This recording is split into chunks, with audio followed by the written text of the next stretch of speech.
Pemirsa, 3 pegawai RSUD ditangkap karena mencuri 17 alat bantu pernafasan atau ventilator senilai 3,2 miliar rupiah. Ironisnya, para pelaku mengaku nekat mencuri lantaran terjerat utang judi online.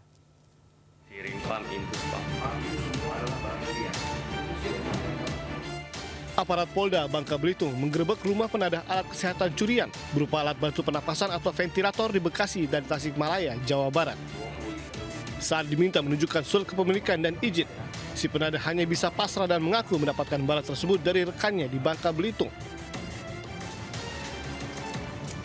Dari hasil penyelidikan, ventilator curian tersebut milik Rumah Sakit Umum Provinsi Soekarno Bangka Belitung yang hilang sejak 2023 hingga Januari 2025 lalu. 3 pelaku utama diketahui merupakan pegawai rumah sakit yang bertugas sebagai teknisi alat kesehatan, sopir ambulans, dan honorer bidang farmasi. Sedangkan 2 pelaku lain merupakan penadah barang curian di Bekasi dan Tasikmalaya, Jawa Barat. Dalam aksinya, 3 pelaku utama mencuri 17 ventilator yang kemudian dijual secara online dengan harga bervariasi mulai dari 25 juta hingga 50 juta rupiah. Dari 17 ventilator yang dilaporkan hilang, 8 berhasil diamankan dari kedua penadah. Para pelaku mengaku nekat mencuri karena ketagihan judi online dan terjerat utang pinjaman online. Hasil pengungkapan dari jajaran Krimpum dan tim lapangan tadi dipimpin oleh perwiranya sudah berhasil mengungkap kasus pencurian ventilator.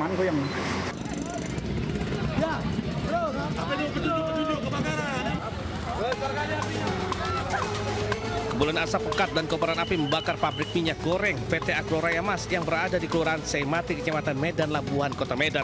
Kebakaran mengejutkan karyawan yang sedang beraktivitas. Mereka keluar gedung menjauhi titik api.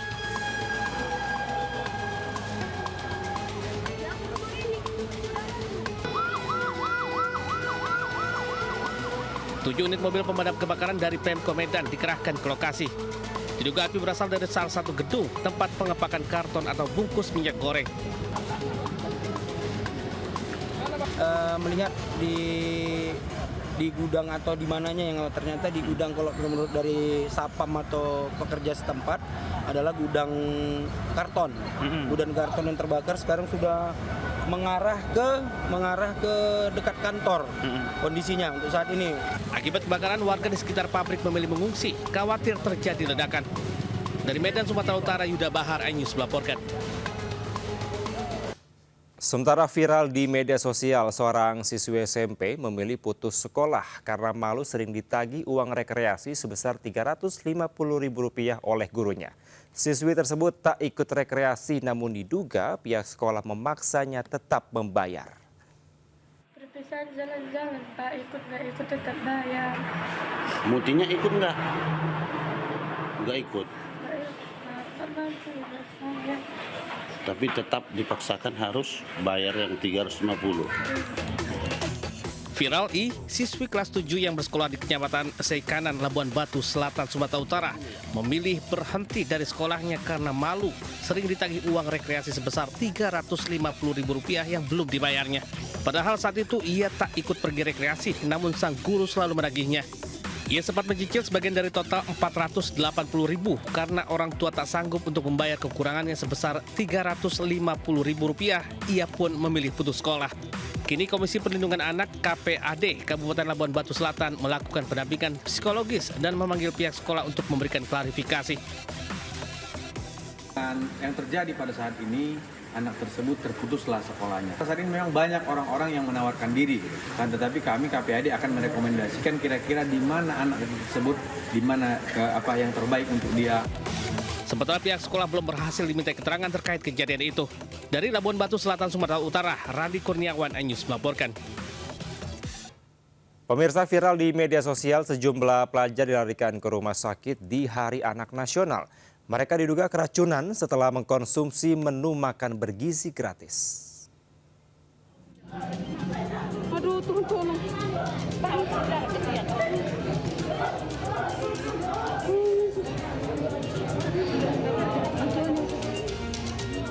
Bertepatan dengan Hari Anak Nasional, sejumlah pelajar SMA dilarikan ke rumah sakit. Mereka diduga keracunan setelah menyantap menu MBG di sekolah mereka. Para pelajar nampak lemas dan terbaring lunglai di dalam ruang IGD. Mereka diketahui berasal dari 3 SMA di kota Tambolaka, Sumba Barat Daya, NTT. Sebagian terpaksa dirawat inap, sebagian lagi bisa pulang ke rumah. Ikan tongkol. Ikan tongkol. Ikan tongkol. Memang infonya ikan tongkol. Ya. Tapi pernah makan ikan tongkol sebelumnya? Pernah. Tidak pernah? Baru ya? Oh. Saat ini sampel makanan telah diperiksa untuk diuji laboratorium. Kasus keracunan kini ditangani anggota kepolisian. Dari Sumba Barat Daya, NTT, Tim Liputan News melaporkan. Pemirsa, tempat perakitan ponsel ilegal digerebek polisi di ruko Green Court, Cengkareng, Jakarta Barat. Dalam seminggu, para pelaku merakit 5.000 ponsel dengan merekondisi perangkat rusak menggunakan suku cadang dari Cina.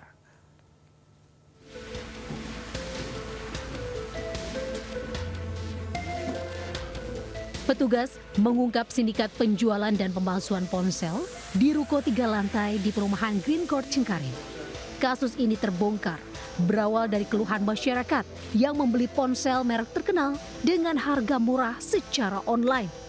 Dari hasil pemeriksaan, sindikat ini sudah 2 tahun merakit ponsel ilegal. Mereka menggunakan suku cadang ponsel rusak asal Cina yang diimpor melalui sebuah perusahaan di Batam, Kepulauan Riau. Dalam seminggu, mereka mampu memproduksi 5.100 ponsel rekondisi berbagai merek. Yang dilakukan oleh pedagang ini yaitu melakukan impor secara ilegal, kemudian merakit handphone dengan bahan rekondisi ya. Jadi sebenarnya itu banyak barang-barang bekas ya. Selain ponsel yang sudah siap jual, dari dalam ruko ini juga ditemukan aksesoris lainnya. Total kerugian negara akibat praktik penjualan ponsel palsu dari lokasi ini mencapai 12 miliar rupiah. Di Jakarta, Miftah Gani melaporkan.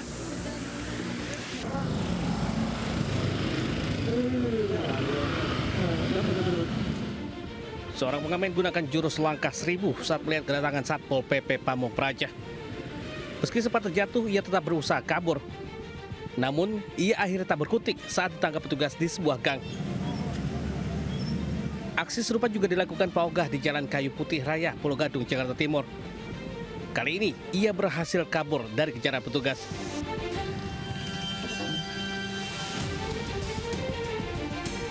Tugas kembali menyisir arena di Simpang Pulau Mas, Kelapa Gading, dan Jalan Kayu Putih Raya. Seorang Pak Ogah nyaris berkelahi dengan pelajar sekolah saat kabur ke tengah kepadatan lalu lintas.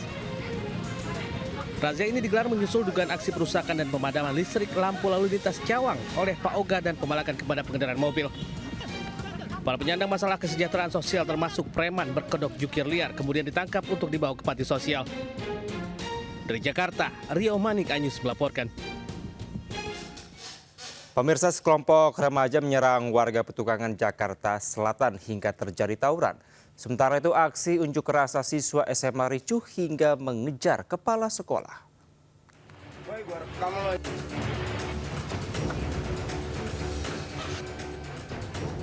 Dalam video, sekelompok geng motor menyerang warga dengan senjata tajam di kawasan Petukangan, Pesanggerahan, Jakarta Selatan. Selain menyerang warga, aksi ini mengganggu warga. Satu persatu anggota geng motor ditangkap polisi di rumahnya masing-masing setelah melakukan penyelidikan. Para pelaku dan berbagai jenis senjata tajam yang digunakan untuk menyerang disita polisi. Kelompok ini menggunakan media sosial untuk menyebarkan ajakan dan konten yang diduga menghasut. 9 orang yang ditangkap, 7 diantaranya masih berstatus pelajar SMU dan SMP. Para tersangka terancam hukuman maksimal 15 tahun penjara. Dari Jakarta, Helmi Sejangbati melaporkan.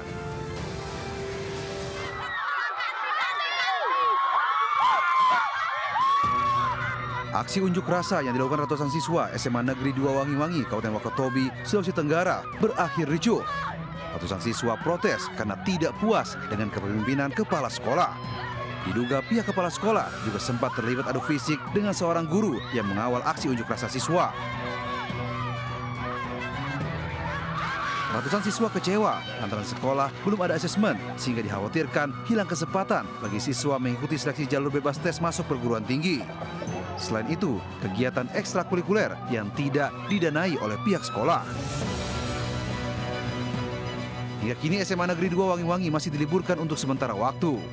Dari Wakatobi, Sulawesi Tenggara, Andi Eba melaporkan.